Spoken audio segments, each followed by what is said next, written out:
This is the Turtle Junk Journal. I bought this antique book in Gansby, South Africa. It's leather. It has a lovely, a really cool spine on it. I really like the raised spine on it. And then the entire thing is Coptic bound. So it opens very flat. And it's really, really, really easy to use as a result. The extras that come with this book are these little pieces. This is a June Boy Pickles ad that I overprinted on a replicated Chinese manuscript. I live in Shanghai, China at the moment. When we're shipping these, we'll be living in the US, but right now I'm living here, and I have access to really cool stuff that I won't have access to soon. This is just a sort of a bandana type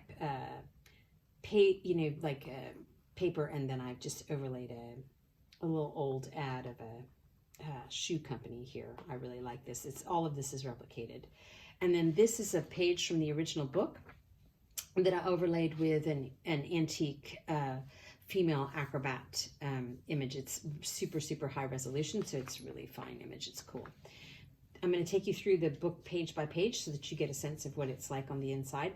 This is cotton paper with gold and silver flecks on it.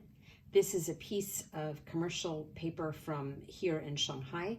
I always leave the distress, any staining on any page, everything. I think a book is so much more fun when it's got personality and humanity in it. This is watercolor paper.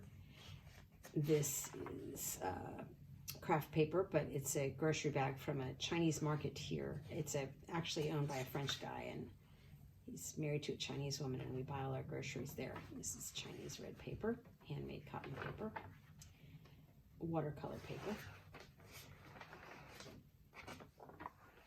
You can see the cotton stitching on the inside of all of the signatures.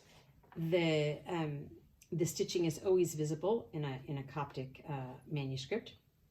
This is a Burberry bag that I rescued out of the recycling here in my compound. I certainly can't afford to shop at Burberry in a size bag that this was, but it's such a cool bag. It's fabulous paper, and it's got such great texturing on it. Plus, it's just really cool. So anyway, that's one of your bags. Pink paper, and more from my supermarket. We get our groceries delivered here every day, pretty much, like every other day. So I have a lot of these really cool bags from Yper Market.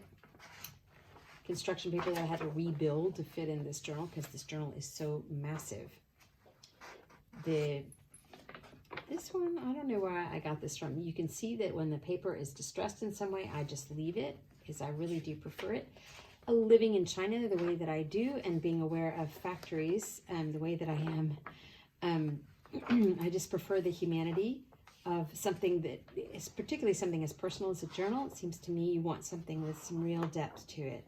And my whole heart is in everything that I sew and make. So you've got my heart, and then you've got the depth of every page, because all of these pages have had prior lives pretty much. This is construction paper. I love the way this tore. This is a bag from here, a commercial establishment here in Shanghai, but I don't know which. I don't shop there. This is something that I rescued from the recycling. When I get papers out of the recycling, I clean them with Dettol, and then I usually use a bleach wipe to make sure that they're completely clean, and then I iron them 4 times before I store them, and then once I'm building the book, I iron them again. So they've actually been ironed about 8 times before you ever see them, and they're completely clean. But the staining and stuff I don't correct on these. Green construction paper. Let me show you what the binding looks like from the side. So you can see that the books are bound on this is attached to the cover, not to the spine. This is really hard to break these books because you're never going to break the spine and have it fall apart on you. It doesn't work like that. They're super duper flexible, and they just they're indestructible pretty much. I love these. Like, old books are almost all, well, Coptic binding is a very old process, and like the Book of Kells, which is what started me on my whole book career, when I fell in love with that book, is done this way. This is a replicated song sheet, and I had to rebuild this to make it fit in this journal because it's too big for it's too little for a journal this size. these pages, so I had to put two of them together. This is watercolor paper. This is handmade cotton paper and more construction paper.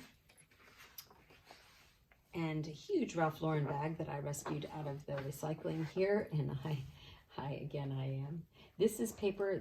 I call this crunchy paper. This is handmade paper, and it's got loads and loads of texture on it. And then you can see that I use multiple sheets because I can't make it big enough otherwise for this journal. This journal is so big. This is the back of that Ralph Lauren bag. Such a pretty bag. More of my supermarket bags. But in order for you to see every page, I thought I better just flip through them all for you. This is sort of waxed decorative tape. This is a bag from a little village where we go when we want to get out of town. We have an electric scooter here in Shanghai, and we drive out and get, and I think this is a cement bag. I pulled it off the side of the road. Popmart is a huge company here in Shanghai, and I love this little angry dude with a little bear on him. I think he's just adorable. So anyway, that's this piece of the bag I could rescue.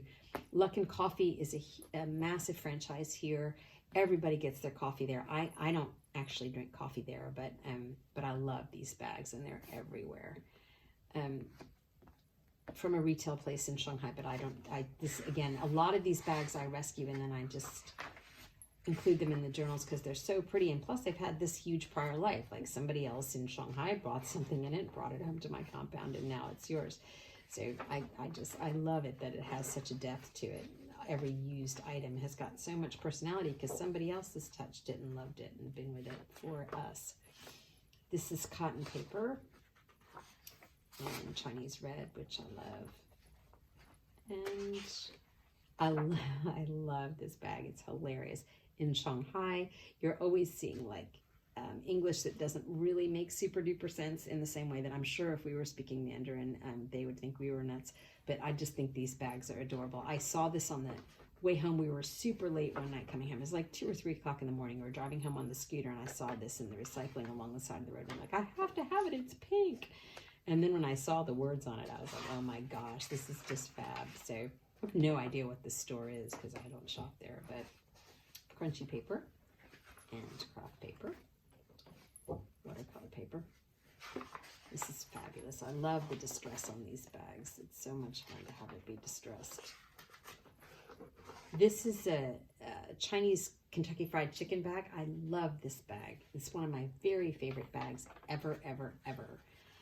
Because on the back of it, I'll get to it and I'll show you, there's this really great female warrior image, and she's fantastic. She's great. And KFC is huge here in Shanghai. Everybody loves fried chicken, and except for me. But anyway, it's ubiquitous here, and I love this bag because it's so wrecked. I think this is from South Africa. I'm pretty sure I brought this home with this journal. This is the back. I have not embellished the back of this journal. And then there's the brass edges. And there is your turtle journal.